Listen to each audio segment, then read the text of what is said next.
What's up, folks, and welcome to Retro Ramble. So I got a double bill for you guys today. I was actually only asked to cover the second half of this because technically the second pack of this is what just came out, but these are two variations on a theme, and since I never covered the first one, I thought I'd cover them together. So this is Taito Milestones, and this is, as I said, this is a bit of a double pack. There's two different releases of this. There's Taito Milestones and Taito Milestones 2. They're only on the Switch, interestingly enough, and these are two packages of various well-known, and in some cases lesser well-known, Taito arcade games from back in the day. And Taito is a very interesting company that I don't think often gets their due. You know, there's the things that people really know them for, like Space Invaders and Bubble Bobble and stuff like that. But they were a fairly prolific arcade developer, still are technically. And they did a wide variety of games in different genres and very much marched to the beat of their own drum. A lot of Taito games are very weird, but in a very cool, interesting way. And they show some of these off here in a way that, well, it's pretty friggin' minimalist, to be honest with you, but it does the job. But for well, it's a price, let's put it that way. So, as I said, these are out only on the Switch. There's going to be a list of all the games included in the package in the description so that you can go check that out. And as usual, we're going to cover what features this package offers first before checking out a handful of the games. If you're not interested in that stuff, also check the description, and there'll be timestamps there that you can use to skip past that if you want. We're not going to cover every game in the pack. We're just going to show off some of the more interesting ones after we talk about the features. So as you might see in the bottom left there, this is powered by Hamster's Arcade Archives engine. Hamster has been putting out an insane number of old retro games under their Arcade Archives wrapper for quite a number of years now. It's in the hundreds now, the releases that are out. And apparently it's been very successful for them, even though the games are $8 a pop, which I always thought was kind of bananas. But it's apparently been done quite well. And this is just a package of those wrapped together in a retail release, to be honest with you. So I'm going to show you what this offers. If you played Arcade Archives, you know what this is. It's literally that. And the Arcade Archive set is good. It doesn't do everything that some of the more crazier collections like Capcom Arcade Cabinet do, but it does the job reasonably well. So, all right, let's bring up the menu and we'll start going through this. So, as per usual, they have save states, which is very good. They should definitely have that. There are display options here. Some of these are fairly... they've actually added more to this than they did when I first covered the releases of these a long time ago, which is nice. I like to see that. So you can change your screen orientation if you want. You know, if you want to use a more of a Tate setup. You know, you have lots of options in that regard, which is nice. There is wallpapers, though these are fairly basic in a lot of cases, and they're barely noticeable, as you can probably see here. You can probably barely notice that. There's scan line types that you can have. You can turn it off. There's only 3 types, but you can adjust the thickness manually if you like. I'm not a big scan line guy. Lots of people are, so you got some options there, which is very nice. You can just do a quick reset if you want, which is cool. Game settings, this is nice. You can change a lot of different things that you would normally change in the dip switches in the actual game, on the game board if you were an arcade operator, including the number of lives, how many points you need to get an extra life, difficulty. In Legend of Kage, you can change the background for the season, which is kind of cool. And as you can see here, improved game operations, reducing the time. This is basically this is a weird way to say it's a low latency mode. You probably never want to turn that off, but you can. You've got some ability to alter the sound patterns that the game has. Kind of neat. You can reset so this will save the high scores to the arcade games themselves after you play it, and you can reset those if you like. That's all pretty cool. You know, you can remap all the buttons. A lot of packages don't let you do this. Appreciate it. That's very nice, especially for accessibility. And they did make a basic but functional manual for every game. So it gives you your control layout, and it gives you a little bit of an explanation on how to play the game. It's very light. It's not designed to be in depth, but it's enough to get you started. To get things running, which is cool. So you see, has all that. There's one of these for every game, which is nicely done. And yes, these do have online leaderboards. They are currently dominated by people who are either cheating or obscenely good at the games. That's kind of how that goes. Again, these work well. They're fast. Like in terms of doing the upload times, they're actually very quick, which is nice. But it's a little bit basic in terms of like you can search for yourself. You can look at the general rank things. It's kind of a pain to quickly move through different pages and the like to scroll around. You can't compare against your friends on the Switch, which is kind of weak. And that's the basics of it for the most part. There isn't a lot going on here compared to other collections, but it's the stuff that most people are going to want, I think. You're going to, unless you're a really hardcore player, in which case you're probably using emulators or a mister or something and you don't really care about this anyway, then it's got everything you're going to want and then some. So you can credit in. You've got buttons for that. Obviously, these are arcade games, so if you want to just credit feed your way through them, you absolutely can do that. But if you want to try to play these the way they were originally intended and go for that maximum position on the leaderboards, then you really want to you want to try to play it with the default settings and try to minimize your use of continues if you can. That was really the end game of arcades back in the day. But if you're someone who just wants to relive some Taito games that you played when you were young that you kind of remember, then hey, this is a good way to do it. It's a legal way to do it, and it's a dead easy way to do it. So, that's always kind of cool. And they do have an interesting eclectic mix of games on here. Legend of Kage is one that's very well known because it played mechanically. It was very odd the way it played. I will say with the Switch controller, it feels a little bit laggy with the controls on here, but I think that's really just because it wasn't really made for this kind of controller. But they do play well. I mean, these hamster collections, they do the emulation well. To be honest, in this day and age, if you're emulating a system this old, there's no excuse to not do it right. But a lot of people don't. But these collections, the emulation is very good, so you're going to get a pretty solid experience when you're playing it this way. So it has a lot of different weird and wonderful classics, some that you may not have heard of. NewZealand Story is popular among a hardcore fan base. It's really good, actually. It's a cutie, really cutie platformer that's really adorable and not terribly difficult. So you have games like this in here. In the first collection, you have games like Kicks, which is an arcade title that I really, really love that no one's really duplicated in a meaningful way. But you're going to notice something. For a collection that's called Taito Milestones, there's some pretty big milestones that are not in here. Games like Space Invaders and like Bubble Bobble or Puzzle Bobble.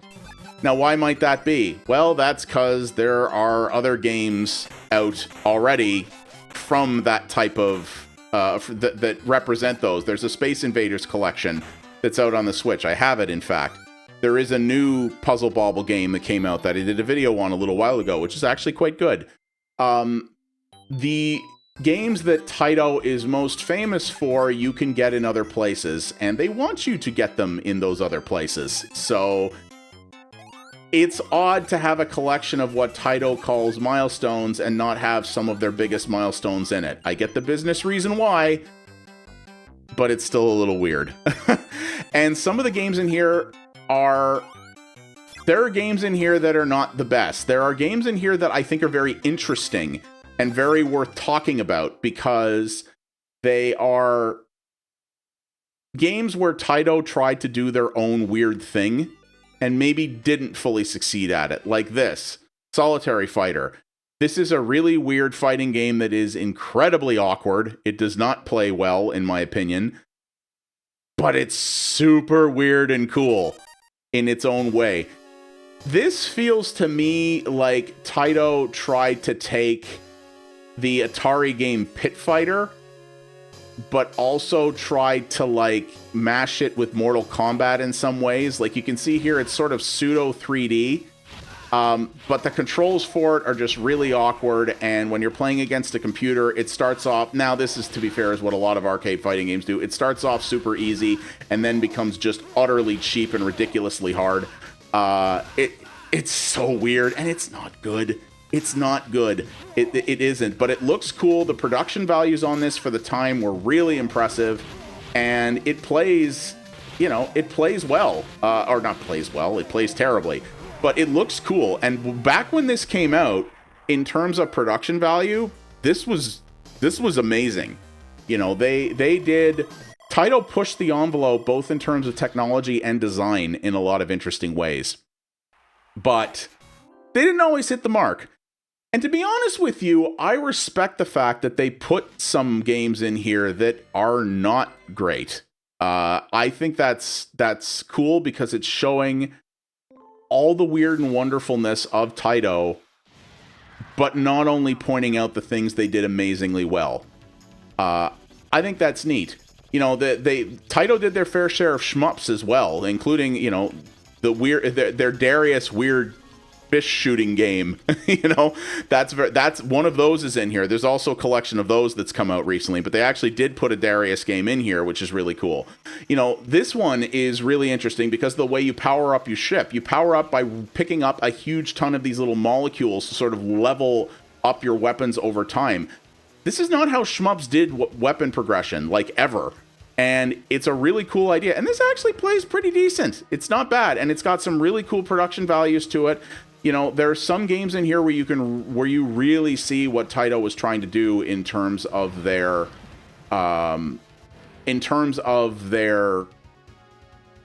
technological prowess. You know, this is a company that really knew how to do cool things. And Taito, they're still around today. They're actually part of Square Enix now. But they, you know, they've sort of, they're one of the few companies left that are still actively making arcade games, but they are not in the heyday that they used to be, you know, back in the true arcade days where they were putting out all these weird and wonderful things. And it's really nice to see a collection that's showing off what they did, even the stuff that didn't necessarily hit the mark, the stuff where you're like, wow, you know, they really took a chance with this. And to me, in an industry that often tends to play things very safe, Taito was a company that took a lot of creative risks. Always have. And I always respected them for that. And I don't think they give enough credit for that. People only really talk about them in the sense of the big things that they're really well known for. And they should. You know, Space Invaders, Bubble Bobble, important games. Formative in many cases, but there's other things too that people should talk about, and you get to see a lot of that in this collection. I just wish that it wasn't so bloody expensive, and that it didn't. I just wish that it wasn't so expensive, and that maybe they went a little bit further with terms of the features and the production value of the collection itself. You know, also things like this, the games that came out only in Japan are still in Japanese. Even on the title screen, they still are. So there's no translations. There's no attempt to make anything like, also here, dinosaur fighting game, because we're Taito. But, you know, we're Taito suckers. We do what we want. You know, but there's no there's no translation. There's no effort to do anything like that. You know, it's really just, it feels, honestly, this collection feels like the bare minimum they could have done. And for the price, you should expect more than that, in my opinion. I think if you're someone who has a reverence for Taito, or who really wants who really appreciates the weird of Taito and wants to kind of relive some of that, you definitely can do that here. But you're going to pay a lot to do it. And that's kind of a shame. And big time Taito fans are gonna point out titles that should be in here that aren't, because they had a lot of them that were really weird. I'd love to see some stuff like, you know, weird stuff that I like Crime City in here, which is one of my first videos that I did. I'd say go watch that, but oh god, my old videos are so bad. You know, stuff like Crime City, the Chase HQ games. Oh god, I love those so much. You know, yeah, those are hard to do without a wheel controller, but figure it out. You know, they do have elevator action here, which is a game that I actually really love. This is This is a game I really like. The sound design of this arcade version kind of makes it a little hard to play these days. But it's a great. This is a great game. It technically was a series. There are other elevator actions out there, but this OG one is just. I played a ton, and I really enjoy this one as well. But you have that in this collection. So we went back to Taito Milestones 1. So you have that. In here you have Kicks, which is another really cool sort of puzzly game that I have. Ninjawarriors, which is a beat 'em up. Halley's Comet, which is a cool vertical shmup. There's more shmups in this first collection than there are in the second one. But yeah, Kicks is a really cool and weird puzzle game where you have to try to fill in the screen like this, or you have to box in that weird entity in the middle, which is actually what the Kicks is. And you have to avoid getting hit by it and its little weird explosive things that go around. But the more of the screen you fill in before you capture the thing, the more points you get. So you see there it says claimed, right? You have to get 75% of the screen in order to be able to move on to the next level. I think this is a really cool game that has never really been duplicated, either in the arcades in general, or really, there's been a couple of people who've attempted to make sort of Kicks-likes, I guess you'd say, but no one's really done it the way Taito did it back in the day. And, you know, I really like this. This is a game I think people who are into you know, retro arcade gaming in general should know more than they do. So, you know, this is here, which is cool. It is a good selection of stuff, and it's mostly good. You know, I talked about a couple of the games that really missed the mark, and it's important to have those showcased, to be sure. I think for the sake of history and preservation, you got to take the bad with the good. That's the way it should work if you're going to do that kind of thing. But and I respect that they put some of that in here, but the collections are more good than bad, in my opinion. There is a lot of good stuff in here. You know, Ninjawarriors here, much like Darius, this was another weird thing Taito did. They made arcade machines in the 80s that used like ultra widescreen resolution. Like look at the weird resolution that this game is in right now. This is because it ran on weird like custom displays back in the day. There were Darius games that actually ran on like multi-monitor cabinets back in the day. Weird friggin' stuff that no one else would do, that required these really expensive cabinets that were expensive to buy and even harder to maintain. But they did it anyway because they went, man, this would be cool, right? And you gotta respect developers that are willing to take that kind of risk. They knew it would be niche. But some of those games are considered incredible classics because of that reason, because they did weird stuff like this. And it does show those elements of Taito off, and I think that's great. But yeah, it's a very expensive collection. It's, yeah, if you were to buy these games individually at what Arcade Archives normally charges for pricing, technically you're getting a bit of a deal here, I guess. But the Arcade Archives games, as perfectly serviceable as they are, have, in my opinion, always been overpriced. I think $8 for a single retro title with decent but not amazing features is not a great value.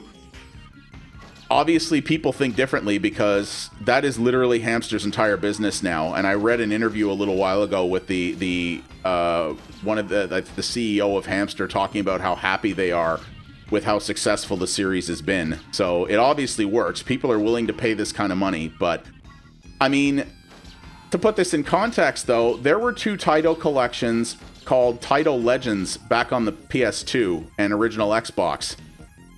Those collections cost around the same as these collections do, and had the better part of 30 games each in them.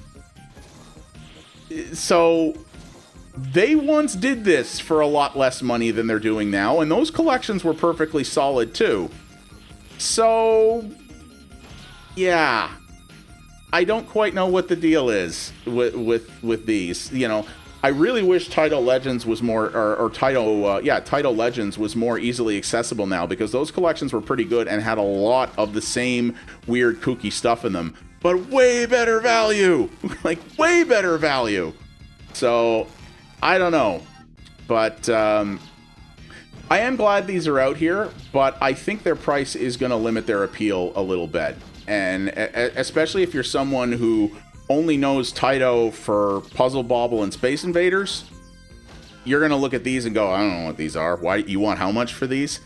So that's my only problem with them. But other than that, yeah, I would have liked to have seen a little bit more in terms of like the presentation of the menu and stuff like that. I think this stuff is incredibly basic. It's got some fairly long load times in some cases too, which is a little strange.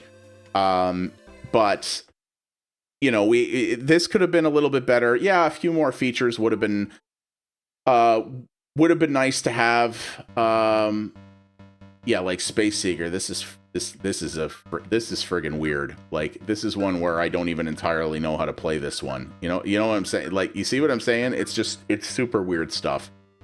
And yeah, I think the pricing, especially compared to historical things, is a little bit much for what they have going on here.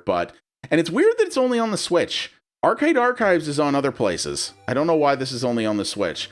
Taito and In Games, who's publishing this, really seem to like narrowing the platforms they're on, and maybe there's a reason for that, but I find it very strange. These would be great on PC, honestly, even if they are a little bit too much in terms of cost. But yeah, we don't have, you know, easy access to Taito Legends anymore, so this is if you want to do this kind of stuff, this is what you got to do. And the art on this game is just, oh my god, it's hysterical. Trying to do these horses in this 2D perspective like this is just, ugh.